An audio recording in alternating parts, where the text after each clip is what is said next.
경상북도 안동의 새벽 공기는 차갑고 맑았다. 낙동강을 따라 흐르는 안개가 마을을 부드럽게 감싸는 가운데 기와 지붕들이 하나둘 아침 햇살의 모습을 드러냈다. 골목길 어귀에 자리한 낡은 한옥에서는 일찍부터 연기가 피어올랐다. 민소영은 부엌 아궁이 앞에 앉아 나무장작을 지폈다. 35의 나이에 과부가 된 지 벌써 3년째 두 아이를 홀로 키우며 하루하루를 버텨내고 있었다. 가난했지만 그녀의 손은 늘 바빴다. 쌀 한 배로 온 가족이 며칠을 버텨야 하는 형편이었지만 소영은 불평하지 않았다. 은진아, 민수야, 일어나거라. 그녀가 방문을 두드리며 부드럽게 불렀다. 11살 딸 은진이와 9살 아들 민수가 눈을 비비며 나왔다. 소영은 아침밥과 함께 김치와 된장국을 내놓았다. 변변한 반찬은 없었지만 아이들은 고마워했다. 엄마, 오늘도 교회 가지? 은진이가 물었다. 그럼 하나님께 감사드려야지. 소영이 미소 지으며 답했다. 교회는 그녀에게 피난처였다. 남편을 잃고 세상이 무너진 것 같았을 때 안동교회에서 만난 성도들이 위로가 되어 주었다. 하지만 시간이 지나면서 소영은 마음 깊은 곳에서 뭔가 다른 부르심을 느끼기 시작했다. 예배 중에 목사님의 설교를 들으면서도 그녀는 종종 다른 말씀들이 마음에 떠올랐다. 기도할 때면 성경의 특정 구절들이 강렬하게 다가왔고 때로는 교인들에게 전하고 싶은 하나님의 메시지가 마음에 가득했다. 하지만 그것을 입 밖으로 내기에는 두려웠다. 여자가 어떻게 주변 사람들의 시선이 무서웠다. 조선시대부터 내려온 유교 전통이 깊이 뿌리 박힌 안동에서 여자가 하나님의 말씀을 전한다는 것은 상상하기 어려운 일이었다.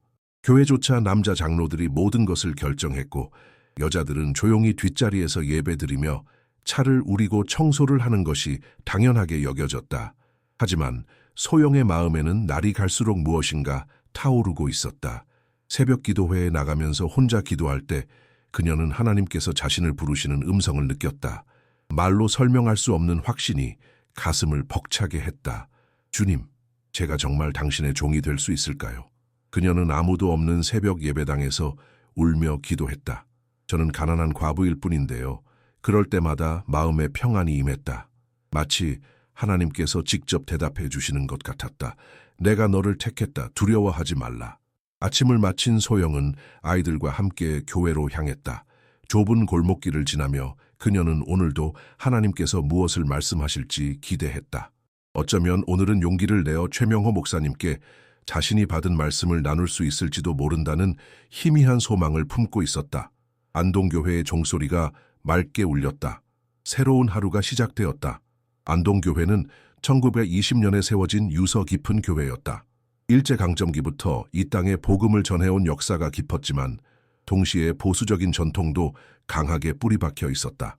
최명호 목사가 부임한 지 10년째 교회는 안정적으로 운영되고 있었다.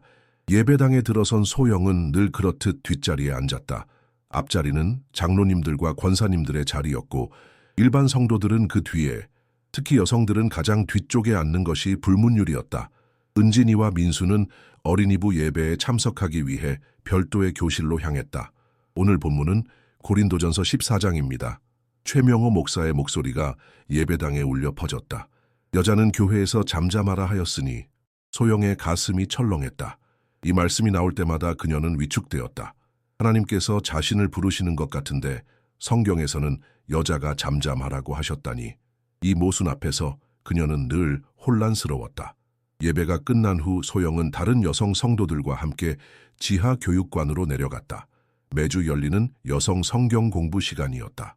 김 권사가 인도하는 이 모임에서 그녀들은 목사님의 설교를 되새기며 은혜를 나누곤 했다. 오늘 목사님 말씀 중에 은혜 받은 부분이 있으면 나눠보시죠. 김 권사가 말했다.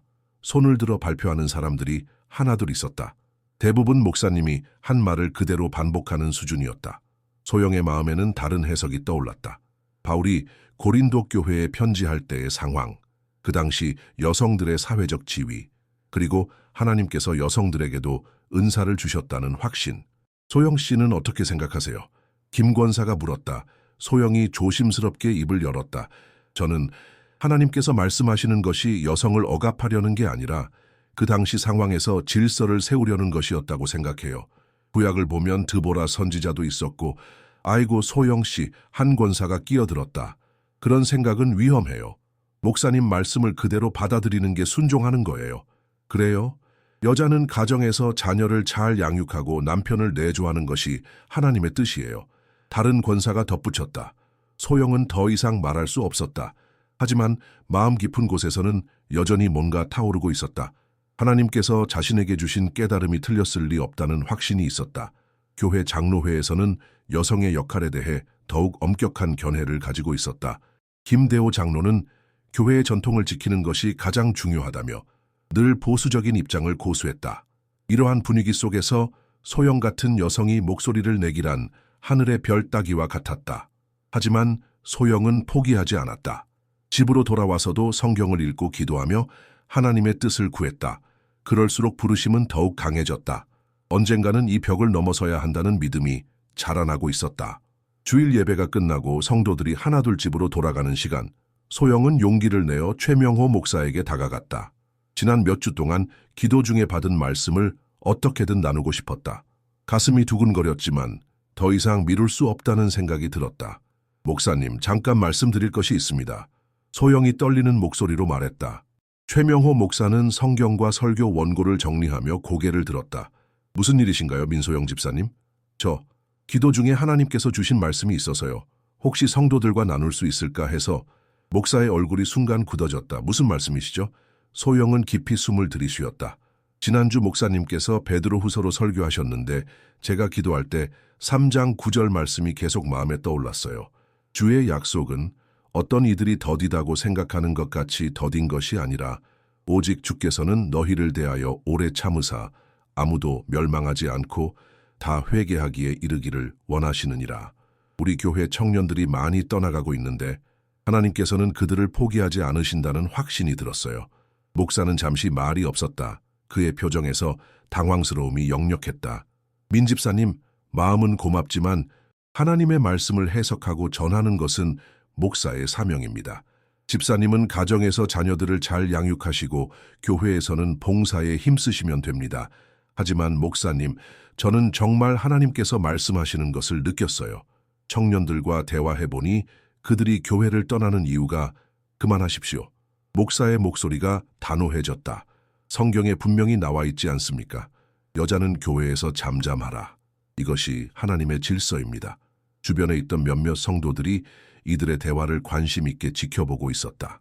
김대호 장로가 다가와서 목사 편에 섰다. 민 집사님, 여자가 나서서 하나님의 말씀을 어떻게 전한다는 겁니까? 차라리 그 시간에 집에 가서 아이들 숙제나 봐주세요. 소영의 얼굴이 붉어졌다. 부끄러움과 분노가 동시에 밀려왔다. 하지만 그녀는 참았다. 저는 단지 하나님께서 제게 주신 마음을 나누고 싶었을 뿐입니다. 집사님의 자리는 주방에서 차를 우리고 청소하는 것입니다. 그것이 하나님께서 여성에게 주신 거룩한 사명이에요. 김 권사까지 끼어들었다. 소영은 더 이상 말할 수 없었다. 눈물이 핑 돌았지만 울지 않으려고 애썼다. 은진이와 민수가 어린이부 예배를 마치고 나와서 엄마를 찾고 있었다. 엄마, 왜 그래요? 은진이가 엄마의 슬픈 표정을 보며 물었다. 아무것도 아니야. 집에 가자. 소영이 아이들의 손을 잡고 교회를 나섰다. 집으로 가는 길 소영의 마음은 무거웠다. 정말 자신이 잘못 생각한 것일까? 하나님께서 자신에게 주신 확신이 착각이었을까? 하지만 마음 깊은 곳에서는 여전히 부르심이 사라지지 않았다. 그날 밤 소영은 아이들을 재우고 혼자 무릎을 꿇고 기도했다. 하나님, 제가 잘못 생각한 건가요? 정말 제가 잠잠해야 하는 건가요? 하지만 주님께서 제게 주신 이 마음은 무엇인가요? 기도하는 동안 마음에 평안이 임했다. 포기하지 말라는 음성이 들리는 것 같았다. 며칠 후 새벽 소영은 홀로 안동의 남산으로 향했다. 교회에서의 거절 이후 마음이 답답해서 하나님과 단둘이 기도하고 싶었다. 산길을 오르며 그녀는 지난 일들을 되새겼다. 정말 자신이 교만했던 것일까? 아니면 하나님께서 새로운 길을 열어주시려는 것일까? 남산 중턱에 있는 작은 기도터에 도착했을 때 놀랍게도 한 노인이 먼저 와서 기도하고 있었다.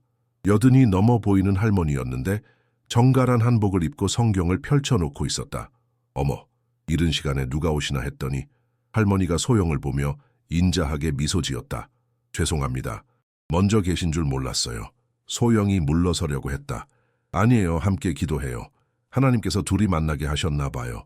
할머니가 자리를 내어주었다. 소영은 할머니 옆에 앉아 기도를 시작했다. 그런데 이상하게도 마음이 편안해졌다. 한참 기도한 후 할머니가 말을 걸었다. 딸아, 무슨 고민이 있나 보네. 얼굴에 근심이 가득해. 소영은 망설이다가 자신의 이야기를 털어놓았다. 하나님의 부르심을 느끼지만 교회에서 받아들여지지 않는다는 것, 여자라는 이유로 거절당한 일들을 말했다. 할머니는 고개를 끄덕이며 들었다. 그렇구나. 나도 그런 시절이 있었지. 할머니도요? 응. 나는 박할머니라고 부르거든. 젊을 때 선교사로 일했어. 지금부터 40년 전이야. 그때도 여자가 설교한다고 하면 다들 고개를 저었지. 소영의 눈이 커졌다. 정말요? 그럼 할머니는 어떻게 하셨어요? 참고 기다렸지. 하나님께서 문을 열어주실 때까지. 사람이 막는다고 해서 하나님의 뜻이 막히는 게 아니야. 오히려 더 큰 일을 준비하시는 경우가 많아. 박할머니의 말에 소영의 마음이 뜨거워졌다. 지금까지 만난 사람 중에 자신을 이해해주는 첫 번째 사람이었다. 딸아, 하나님께서 너를 부르셨다면 반드시 길을 열어주실 거야. 포기하지 마. 대신 더 겸손해지고 더 깊이 기도해. 그러면 때가 되어 모든 사람이 인정할 수밖에 없는 일이 생길 거야. 정말 그럴까요? 나는 확신해. 하나님은 때로 가장 예상치 못한 방법으로 일하시거든. 네가 할 일은 준비하는 것뿐이야. 박할머니는 소영의 손을 잡았다. 내가 기도해 줄게. 그리고 하나님께서 문을 열어주시면 내가 증인이 되어줄게. 약속해. 그날 산에서 내려오는 소영의 발걸음은 가벼웠다. 하나님께서 박할머니를 통해 확신을 주신 것 같았다. 이제 더 이상 혼자가 아니었다. 하나님과 박할머니가 함께 해주고 있었다. 며칠 후 놀라운 일이 일어났다. 최명호 목사의 아들 준석이 갑자기 병에 걸린 것이다. 11살 된 준석이 원인 모를 병으로 쓰러져 의식을 잃었다. 안동의 병원에서는 원인을 찾지 못했고 서울의 큰 병원으로 옮겨도 마찬가지였다. 교회는 온통 준석이의 병을 위한 기도로 들썩였다. 모든 성도들이 금식하며 기도했지만 아이의 상태는 호전되지 않았다. 바로 그때 소영에게 이상한 꿈이 왔다. 꿈에서 준석이가 건강하게 뛰어노는 모습을 보았고 하나님께서 특별한 방법으로 치유하시는 장면을 보았다. 꿈에서 깨어난 소영은 가슴이 뛰었다. 이것이 하나님께서 주신 계시라는 확신이 들었다. 하나님께서 마침내 문을 열어주시려는 것일까? 준석이의 병이 악화되자 최명호 목사 가정은 절망에 빠졌다. 서울의 유명한 의사들도 정확한 진단을 내리지 못했고 아이는 날로 쇠약해져 갔다. 목사의 아내는 밤낮 병원에서 지키며 울었고 최 목사는 하나님께 간절히 부르짖었다. 하나님, 제가 무엇을 잘못했습니까? 왜 제 아들이 이런 고통을 받아야 합니까? 교회 성도들도 매일 철야기도회를 열며 준석이의 회복을 위해 기도했다. 하지만 기적은 일어나지 않았다. 오히려 의사들은 더 이상 희망이 없다는 말까지 하기 시작했다. 그런 어느 날 소영이 박할머니를 찾아갔다. 며칠 전부터 계속 준석이를 위해 기도하라는 마음이 들었고 꿈에서 본 장면이 자꾸 떠올랐다. 할머니, 저에게 이상한 꿈이 왔어요. 소영이 자신이 본 꿈에 대해 자세히 설명했다. 박할머니는 진지하게 들었다. 그렇구나. 하나님께서 내게 계시를 주신 것 같아. 그럼 이제 어떻게 할 거니? 모르겠어요. 목사님이 제 말을 들어주실까요? 며칠 전에 거절당했는데. 딸아, 지금은 그때와 상황이 다르지 않니?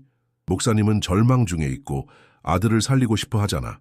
하나님께서 내게 주신 계시를 전해야 해. 박할머니가 직접 나서기로 했다. 그날 오후 박할머니는 소영과 함께 목사 가정을 찾아갔다. 최 목사는 지친 얼굴로 그들을 맞았다. 박할머니, 소영 집사님, 어떻게 오셨습니까? 목사님, 하나님께서 소영이에게 준석이에 대한 계시를 주셨습니다. 들어보시겠습니까? 최 목사는 의아해했다. 평소 같으면 여자의 계시 따위는 들으려 하지 않았을 텐데 아들의 생명이 위급한 상황에서는 지푸라기라도 잡고 싶은 심정이었다. 소영이 떨리는 목소리로 자신이 받은 계시를 설명했다. 목사님, 하나님께서 저에게 보여주신 것은 준석이가 완전히 회복되는 모습이었어요. 하지만 그 전에 특별한 기도가 필요하다고 하셨어요. 40일 금식 기도요. 40일 금식 기도요? 네, 그리고 교회 성도들이 모두 함께 회개하는 시간이 필요하다고 하셨어요. 우리가 하나님의 뜻보다 전통을 더 중요시했다고 최 목사의 얼굴이 굳어졌다. 하지만 박할머니가 말했다. 목사님, 지금은 자존심을 부릴 때가 아닙니다. 아들의 생명이 달린 문제인데 하나님께서 주신 말씀을 무시하시겠습니까? 그날 밤 최 목사는 잠을 이루지 못했다. 과연 하나님께서 여자에게 계시를 주실 수 있을까? 성경의 원칙에 어긋나는 것 아닐까? 하지만 다른 방법이 없었다. 다음 날 최 목사는 교회에서 특별한 발표를 했다. 성도 여러분, 우리 교회가 40일 금식 기도를 시작하겠습니다. 준석이의 회복을 위해서입니다. 그리고 놀랍게도 소영에게도 기도할 기회를 주었다. 민소영 집사님이 하나님께 받은 계시에 따라 우리가 함께 기도하겠습니다. 교회 성도들은 충격받았다. 여자가 앞에 나와서 기도한다는 것이 전례 없는 일이었기 때문이다. 하지만 목사가 허락했으니 감히 반대할 수 없었다. 소영이 강단에 올라 기도를 시작했다. 그녀의 기도는 깊고 간절했다. 마치 하나님과 직접 대화하는 것 같았다. 성도들은 지금까지 들어보지 못한 깊이 있는 기도에 감동받았다. 그리고 3일째 되는 날, 기적이 일어났다. 의식을 잃었던 준석이가 갑자기 깨어나 엄마, 배고파요라고 말한 것이다. 의사들은 의학적으로 설명할 수 없다며 놀라워했다. 최 목사는 하나님의 살아계심을 체험했다. 그리고 소영을 통해 역사하신 하나님의 능력을 부인할 수 없었다. 준석이의 기적적인 회복 소식이 안동교회 전체에 퍼지자 성도들 사이에는 큰 파동이 일었다. 어떤 이들은 하나님의 능력에 감동받았지만 다른 이들은 여자가 기도해서 일어난 일이라는 것을 받아들이기 어려워했다. 김대호 장로를 중심으로 한 보수적인 그룹은 긴급 장로회의를 소집했다. 이런 일이 계속되면 교회의 질서가 무너집니다. 김대호 장로가 단호하게 말했다. 여자가 강단에 올라가는 것을 허용하면 성경의 원칙이 흔들립니다. 하지만 하나님께서 분명히 역사하셨지 않습니까? 젊은 장로인 이승호가 반박했다. 준석이의 회복은 의학적으로도 설명할 수 없는 기적입니다. 장로회는 두 진영으로 나뉘었다. 전통을 고수하려는 보수파와 하나님의 역사를 인정하려는 개혁파였다. 최명호 목사는 그 중간에서 고민에 빠졌다. 결국 전체 성도들이 모이는 공회를 열기로 했다. 민소영의 사역에 대해 교회 전체가 결정을 내려야 한다는 것이었다. 공회 당일 예배당은 성도들로 가득 찼다. 평소보다 많은 사람들이 모였는데 소문을 들은 다른 교회 성도들도 참석했다. 김대호 장로가 먼저 발언했다. 사랑하는 성도 여러분, 우리는 오늘 매우 중요한 결정을 내려야 합니다. 성경은 분명히 여자는 교회에서 잠잠하라고 명령했습니다. 이것은 2000년간 교회가 지켜온 전통입니다. 그의 말에 나이든 성도들이 고개를 끄덕였다. 준석이의 회복은 감사한 일이지만 그것이 성경의 원칙을 바꿀 이유가 될 수는 없습니다. 하나님은 질서의 하나님이십니다. 하지만 박할머니가 일어났다. 장로님 말씀도 일리가 있습니다. 하지만 성경을 더 깊이 보면 하나님께서 여성들도 사용하셨습니다. 드보라 선지자, 훌다 선지자를 보십시오. 신약에서도 브리스길라가 아볼로를 가르쳤습니다. 그것은 특별한 경우였습니다. 김권사가 항의했다. 그렇다면 지금도 특별한 경우가 아닙니까? 박할머니가 차분히 대답했다. 하나님께서 소영이를 통해 기적을 행하셨는데 이것이 특별한 경우가 아니고 무엇입니까? 교회 청년부 회장인 김영수가 손을 들었다. 저희 청년들은 소영 이모님의 기도와 말씀을 통해 많은 은혜를 받았습니다. 이모님이 저희와 나눈 성경 이야기들은 그 어떤 설교보다 마음에 와 닿았습니다. 맞습니다. 다른 청년이 일어났다. 저는 교회를 떠날 생각이었는데 소영 이모님과의 대화 때문에 마음을 바꿨습니다. 하나님께서 정말 살아계신다는 것을 느꼈거든요. 성도들 사이에서 웅성거림이 일었다. 예상보다 많은 사람들이 소영을 지지하고 있었다. 최 목사가 일어났다. 성도 여러분, 저도 처음에는 의구심이 있었습니다. 하지만 제 아들의 치유를 통해 하나님께서 분명히 민소영 집사님을 사용하셨다는 것을 확신합니다. 목사님까지 김대호 장로가 충격받은 표정을 지었다. 장로님, 저는 목사로서 하나님의 역사를 부인할 수 없습니다. 전통도 중요하지만 하나님의 살아있는 역사가 더 중요합니다. 결국 투표를 하기로 했다. 소영이 교회에서 기도하고 말씀을 나누는 것을 허용할지 여부를 결정하는 투표였다. 투표 결과는 놀라웠다. 찬성 45표, 반대 23표. 과반수가 소영의 사역을 지지한 것이다. 김대호 장로는 받아들일 수 없다는 표정이었지만 민주적 절차에 따른 결정이었기에 어쩔 수 없었다. 최 목사가 발표했다. 그렇다면 민소영 집사님께 3개월간의 시험 기간을 드리겠습니다. 이 기간 동안 하나님께서 어떻게 역사하시는지 지켜보겠습니다. 소영은 감격으로 울었다. 하나님께서 마침내 문을 열어주신 것이다. 박할머니가 그녀의 손을 꼭 잡아주었다. 이제 시작이야, 딸아. 더 큰 책임이 따르는 거야. 그날 밤 소영은 아이들과 함께 감사 기도를 드렸다. 드디어 하나님께서 주신 부르심을 감당할 기회가 온 것이다. 3개월의 시험 기간이 시작되었다. 소영은 매주 수요일 저녁 예배에서 1에서 5분간 간증과 짧은 말씀을 나누게 되었다. 처음에는 떨렸지만 하나님께서 함께 하신다는 확신이 있었다. 첫 번째 수요 예배에서 소영이 강단에 올랐을 때 예배당은 조용했다. 호기심 어린 시선들이 그녀에게 집중되었다. 평소보다 더 많은 사람들이 참석했다. 사랑하는 성도 여러분, 떨리는 마음으로 이 자리에 섰습니다. 소영이 겸손하게 시작했다. 저는 특별한 사람이 아닙니다. 다만 하나님께서 평범한 과부를 사용하고 계신다는 것을 증거하고 싶습니다. 그녀의 첫 메시지는 한나의 기도에 관한 것이었다. 한나도 여자였지만 하나님께 간절히 기도했고 하나님은 그 기도를 들으셨습니다. 사무엘이라는 위대한 선지자를 주셨죠. 소영의 말씀은 단순했지만 깊이가 있었다. 성경 지식도 풍부했고 무엇보다 살아있는 체험이 담겨 있었다. 성도들은 지금까지 듣지 못한 새로운 관점의 말씀에 은혜를 받았다. 두 번째 주에는 더 많은 사람들이 왔다. 심지어 다른 교회에서도 소문을 듣고 찾아오는 사람들이 있었다. 소영은 에스더에 대해 말씀했다. 에스더도 왕후가 되어서 위기의 순간에 하나님께 쓰임받았습니다. 내가 죽으면 죽으리라 하는 각오로 민족을 구했죠. 하나님은 때로 여성들을 통해서도 큰 일을 행하십니다. 세 번째 주가 되자 예배당의 자리가 부족할 정도였다.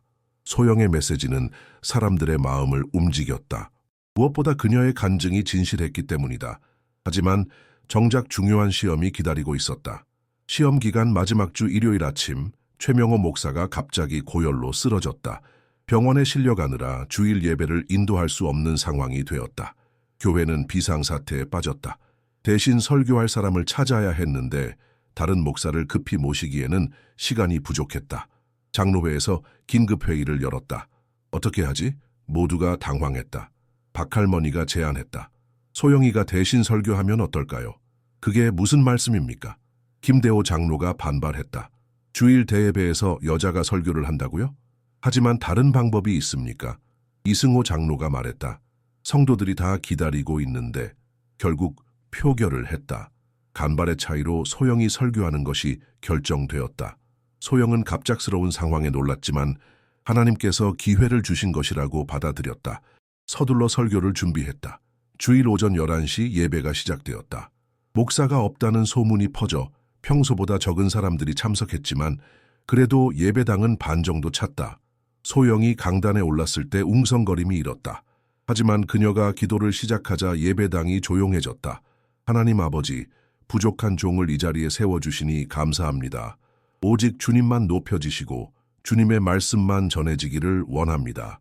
그녀의 설교 제목은 하나님은 보잘것없는 자를 들어 쓰신다였다. 다윗이 골리앗을 이기는 이야기로 시작해서 하나님께서 어떻게 세상이 무시하는 사람들을 통해 놀라운 일을 행하시는지 설명했다. 사랑하는 성도 여러분, 하나님께서는 강한 자가 아니라 겸손한 자를 찾으십니다. 지혜로운 자가 아니라 순종하는 자를 원하십니다. 소영의 설교는 30분 동안 계속되었다. 그 시간 동안 예배당은 조용했다. 사람들이 집중해서 듣고 있었다. 설교가 끝나고 찬송을 부르는데 놀라운 일이 일어났다. 한 청년이 앞으로 나와 회개하기 시작했다. 이어서 몇 명이 더 나왔다. 하나님, 제가 교만했습니다. 용서해 주세요. 예배가 끝난 후 많은 사람들이 소영에게 다가왔다. 집사님, 오늘 말씀 정말 은혜로웠어요. 하나님께서 정말 집사님을 통해 말씀하시는 것 같아요. 심지어 반대파였던 몇몇 성도들도 인정할 수밖에 없었다. 김대호 장로는 여전히 못마땅해 했지만 다른 장로들은 소영의 은사를 인정하기 시작했다. 그날 저녁 최 목사가 병원에서 돌아와 예배 소식을 들었다. 정말요, 소영 집사님이? 그는 놀라면서도 기뻐했다. 3개월의 시험 기간이 끝났을 때 교회는 만장일치로 소영의 사역을 인정했다. 하나님께서 분명히 그녀를 통해 역사하고 계셨기 때문이다. 6개월이 지난 후 안동교회는 완전히 달라졌다. 소영의 사역이 시작되면서 교회에는 새로운 활력이 넘쳤다.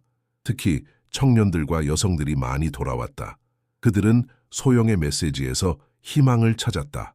집사님 말씀을 들으면 하나님이 정말 가까이 계신다는 느낌이 들어요. 한 청년이 말했다. 교회는 급속도로 성장했다. 주일 예배 출석자가 3배로 늘었고 새로운 교육관을 지어야 할 정도였다. 다른 지역에서도 소영의 설교를 듣기 위해 찾아오는 사람들이 많았다. 대구의 한 신학교에서는 소영에게 신학 공부를 제안했다. 하나님께서 주신 은사를 더 체계적으로 개발하시면 좋겠습니다. 하지만 소영은 여전히 겸손했다. 저는 학문적인 지식보다는 하나님과의 살아있는 관계가 더 중요하다고 생각해요. 최명호 목사는 소영과 함께 사역하게 된 것을 감사해했다. 처음에는 제가 고정관념에 사로잡혀 있었습니다. 하나님께서 소영 집사님을 통해 제 눈을 열어주셨어요. 교회 내의 갈등도 대부분 해결되었다. 김대호 장로는 여전히 완전히 납득하지는 못했지만 교회의 성장과 하나님의 역사를 부인할 수는 없었다. 인정합니다. 하나님께서 분명히 역사하고 계십니다. 그가 어느 날 소영에게 말했다. 제가 너무 경직되어 있었나 봅니다. 박할머니는 소영의 성장을 흐뭇하게 지켜봤다. 이제 네가 다른 사람들을 도와줄 차례야. 실제로 소영에게는 비슷한 고민을 가진 여성들이 찾아오기 시작했다. 하나님의 부르심을 느끼지만 교회에서 받아들여지지 않는 여성들이었다. 집사님은 어떻게 극복하셨어요? 한 젊은 여성이 물었다. 기다리며 준비했어요. 하나님께서 문을 열어주실 때까지 끊임없이 기도하고 말씀을 공부했죠. 그리고 무엇보다 겸손해야 해요. 하나님의 영광을 위해서지 자신의 영광을 위해서가 아니라는 걸 잊으면 안 돼요. 어느 가을날 소영은 다시 남산에 올랐다. 처음 박할머니를 만났던 그 기도터에서 하나님께 감사기도를 드렸다. 하나님, 감사합니다. 저 같은 보잘것없는 과부를 사용해 주셔서 감사합니다. 앞으로도 오직 주님의 영광을 위해 살겠습니다. 산 아래로 내려다보니 안동 시내가 한눈에 들어왔다. 저 아래 어딘가에는 자신처럼 하나님의 부르심을 받았지만 아직 문이 열리지 않아 기다리고 있는 사람들이 있을 것이다. 소영은 그들을 위해 기도했다. 하나님, 당신을 섬기기 원하는 모든 사람들에게 기회를 주세요. 성별이나 지위에 상관없이 정말 당신을 사랑하는 사람들을 사용해 주세요. 그날 저녁 교회에서는 새로운 소식이 기다리고 있었다. 경상북도 지역의 여러 교회에서 소영을 초청하고 싶다는 연락이 왔다는 것이다. 집사님, 이제 안동을 넘어서 더 큰 사역을 해야 할 때인 것 같습니다. 최 목사가 말했다. 소영은 잠시 생각했다. 그리고 은진이와 민수를 바라봤다. 아이들도 엄마를 자랑스러워하고 있었다. 하나님께서 문을 열어주신다면 순종하겠습니다. 몇 달 후 소영은 정식으로 전도사 자격을 받았다. 안동교회를 기반으로 하면서도 다른 지역을 순회하며 말씀을 전하는 사역을 시작했다. 시간이 흘러 소영이 처음 교회 문턱에서 거절당했던 그 자리에는 이제 다른 풍경이 펼쳐졌다. 예배 후에 많은 사람들이 그녀에게 다가와 상담을 구했고 기도를 부탁했다. 집사님, 저도 하나님의 부르심을 느끼는데 어떻게 해야 할까요? 소영은 그때마다 박할머니가 자신에게 해준 말을 반복했다. 기다리면서 준비하세요. 하나님께서 때가 되면 반드시 문을 열어주실 거예요. 하나님은 전통과 편견의 벽을 넘어서 당신의 뜻을 이루시는 분이었다. 그리고 그 뜻에 순종하는 자들을 통해 놀라운 일들을 계속 행하고 계셨다. 안동의 새벽은 이제 예전과 달랐다. 교회 종소리와 함께 새로운 희망의 소리가 울려 퍼지고 있었다. 하나님께서는 가장 예상치 못한 방법으로 가장 보잘것없어 보이는 사람을 통해 당신의 영광을 나타내고 계셨다.